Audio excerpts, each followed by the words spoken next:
I'm Mark Horgan, Mecklenburg Area Executive at First Citizens Bank. This year is an extremely special one for our company. It's the 50th anniversary here in Charlotte. And it also marks the 23rd year that we've joined with UNC Charlotte to present the Scholars Medal to an outstanding faculty member. This prestigious award celebrates the very highest level of scholarship and intellectual inquiry. This honor also highlights the important contributions that UNC Charlotte and its faculty are making in our community. Past winners have demonstrated exceptional scholarship, creativity, and research, and this year's winner continues this long-standing tradition of excellence. At First Citizens, we're proud of the relationships that we've built in Mecklenburg County over the past half-century. We're especially delighted to continue our long-standing relationship with UNC Charlotte, which we believe is one of the leading universities in the nation. And it's a great privilege for First Citizens, and for me personally, as a 49er alumnus, to participate in tonight's ceremony and to honor the achievements of a well-deserving scholar.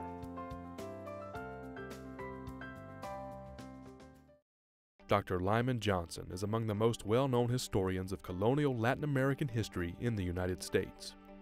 His groundbreaking research and scholarship has impacted thousands of students and colleagues from around the world. But Dr. Johnson's career path wasn't always clear. My wife and I graduated from undergraduate school in the late 60s, which were an exciting political time in the United States. And I had been active in the civil rights and anti-war movement. And I tumbled on the idea of being a lawyer and only applied to law schools as a senior. And then I had this epiphany.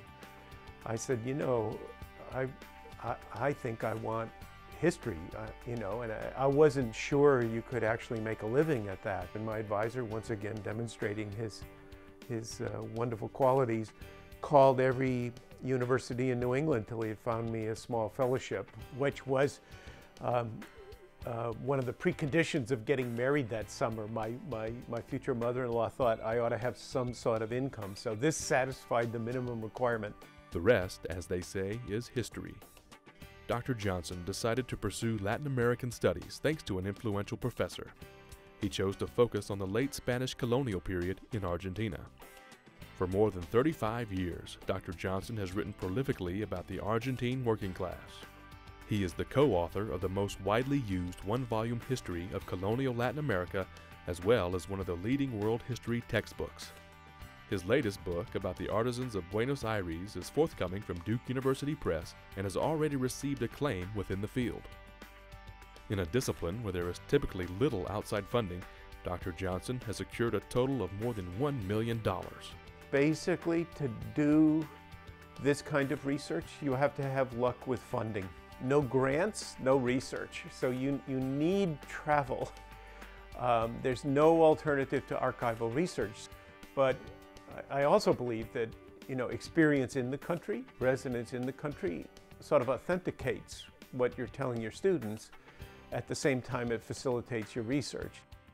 I feel like I've been very fortunate because not only have I had innumerable trips to Argentina and long residences there, my wife and I and my family have had numerous opportunities to travel other Latin American countries.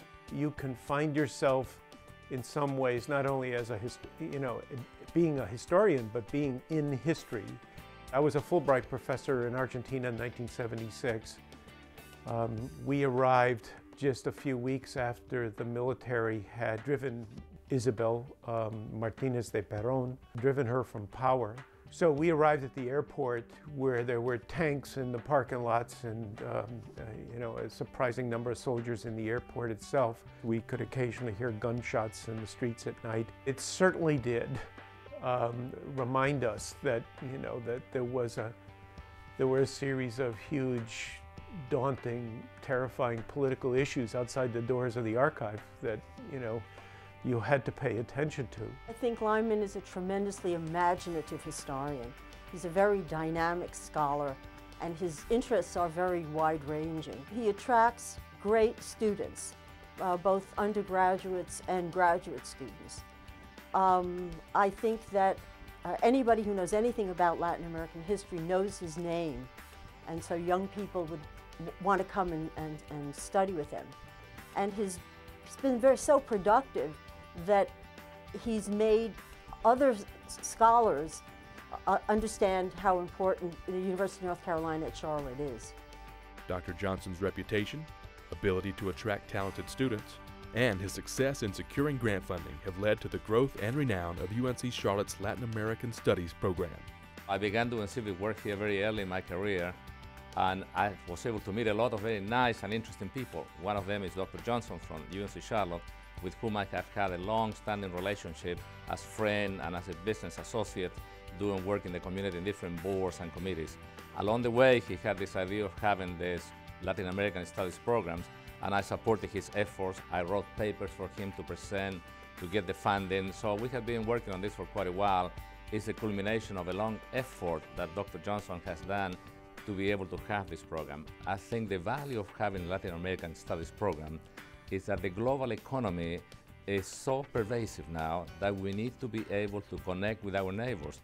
Lyman Johnson came to the university in the early 70s. He was the only Latin Americanist outside of the languages department. He applied for and received several grants from the Department of Education to build a Latin American Studies program. Now there are 24 faculty members across the university who teach courses and do scholarship in Latin American Studies.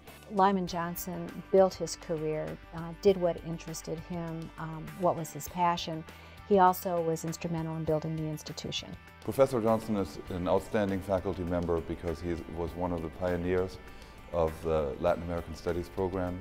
It is because of him that many of the other Latin Americanists are here at the university. When I applied to UNC Charlotte in 1998, this was the only position I applied, and for me this was simply known as Lyman's University. It's not that one hopes to be right for all time, and in many ways it's enough that what you've done sort of stimulates a line of inquiry, produces, an ever more sophisticated understanding of something in the past. It isn't enough to simply have accomplishments that line up like lines on a curriculum vitae.